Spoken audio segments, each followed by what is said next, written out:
La France est aujourd'hui devant un choc qui est celui d'un attentat, car c'est un attentat.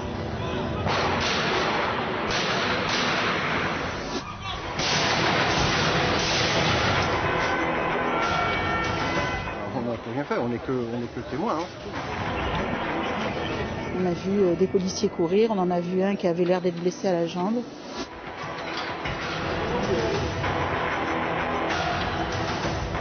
We stand absolutely united with the French people against terrorism.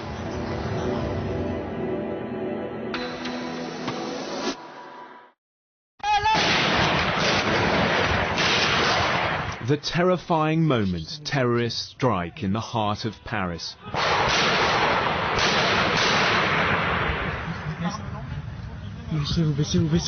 Get down, says one resident watching from a rooftop.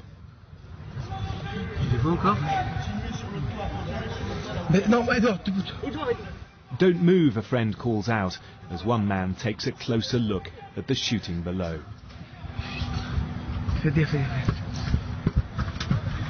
In full combat gear, these aren't amateurs, but disciplined, well-trained killers with assault weapons. It's mid-morning. The gunman's target is a satirical magazine.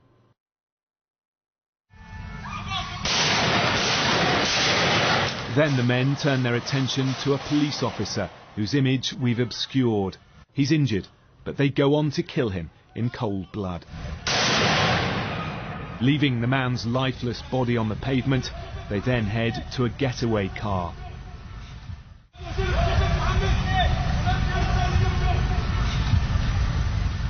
But not before gloating about the attack, which has shocked and appalled around the world.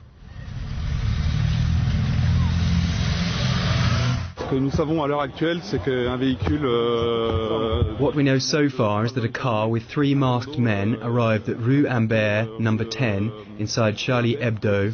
They used automatic weapons, Kalashnikovs, and killed whoever was inside. So we think 11 to 12 deaths. And that's including those who died inside, as well as 2 of our colleagues outside. There are others who are wounded, 5 seriously, some critically. Time will tell if there are more victims. They dumped their vehicle to take another, so you can imagine all our colleagues are after them. So we are using video technology to try and track them. We're searching through all videos and CCTV, and we're hoping to find them quickly. Firstly, those men are our most wanted, so that stays the priority. They're armed and extremely dangerous, and things will certainly evolve behind the scenes. The gunmen left behind a sickening and bloody scene. Forcing a staff member at gunpoint to enter a key code, they walked into a boardroom as an editorial meeting was being held. Calling out individuals' names, they shot their targets at point-blank range. Apparently shouting, "God is great," they wanted dead journalists and cartoonists. When the shooting was over, there were already a lot of police around. Lots of police showed up, but there was nothing we could have done. I recollect I saw calm men, I would even say determined men, because I immediately confused them for police officers or professionals. I told myself, they must be surveillance police, something bad must have happened. I was on my balcony and I heard a loud noise which sounded like firecrackers, and then I heard it again. It lasted for about 10 minutes. Then I saw policemen running and I saw that one was injured. Amongst those massacred, Stéphane Charbonnier, editor of the weekly publication Charlie Hebdo. Known as Charb, he'd received threats before, but refused to tone down the magazine.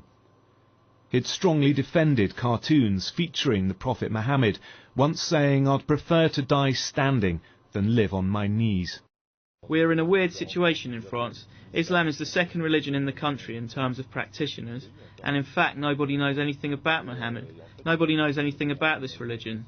It is a religion that scares people because every time we talk about it, it is when we talk about bomb attacks done by an extreme minority. Also murdered the magazine's lead cartoonist, Jean Cabot, and George Walensky, an 80-year-old satirist who had been drawing cartoons since the 1960s. famous names in France known for ridiculing those in power.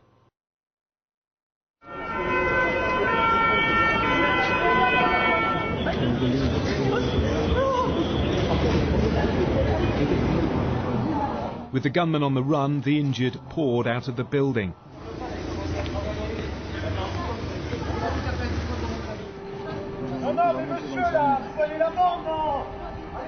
A normal day's work, with deadlines to meet and articles to be written, had turned into a morning of slaughter and terror.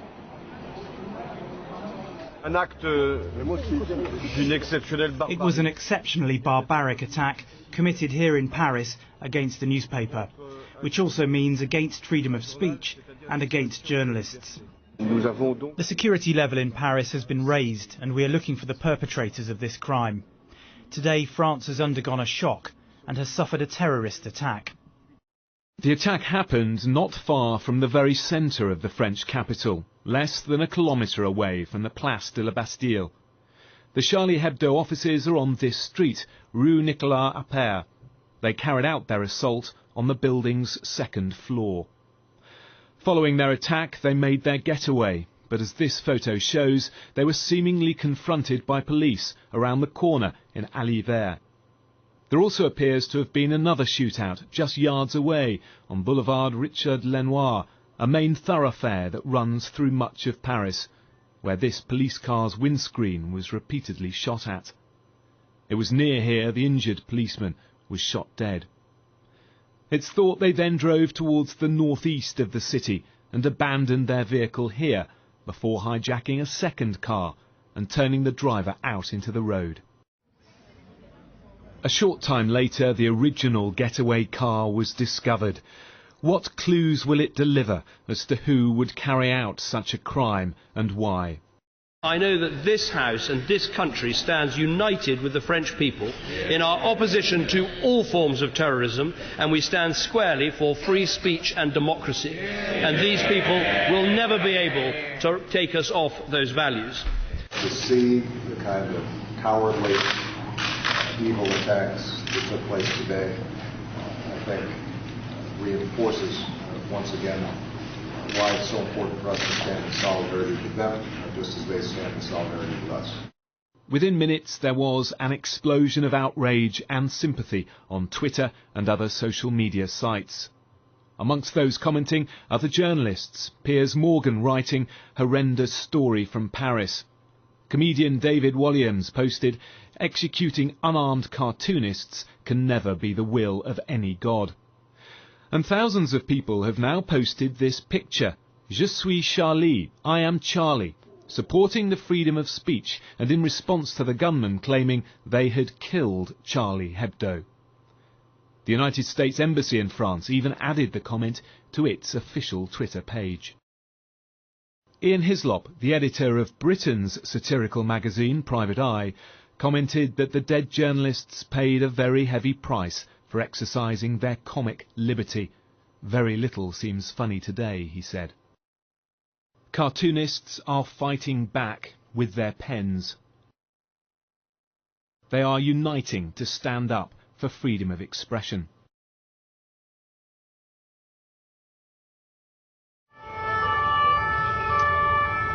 France is on its highest state of alert. There are now 3,000 extra police on the streets. Security has been tightened at several newspapers in France and around the world. Charlie Hebdo has been repeatedly threatened for its caricatures of the Prophet Muhammad and other controversial sketches.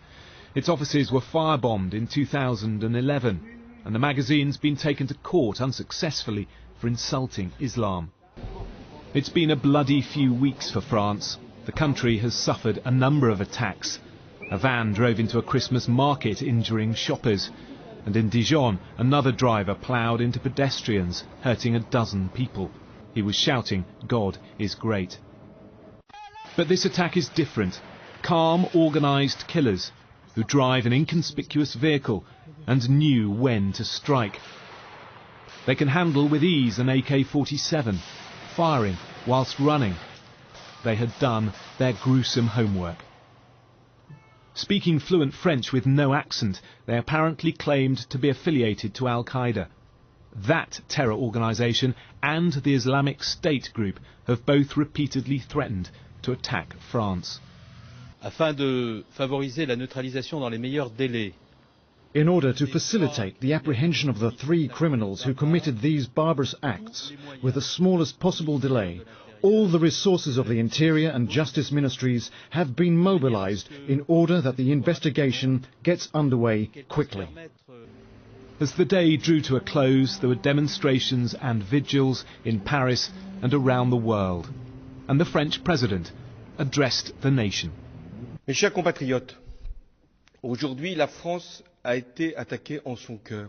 Today, France has been attacked at its very heart, in Paris, in the building of a paper, and this violent attack killed 12 people and wounded some more.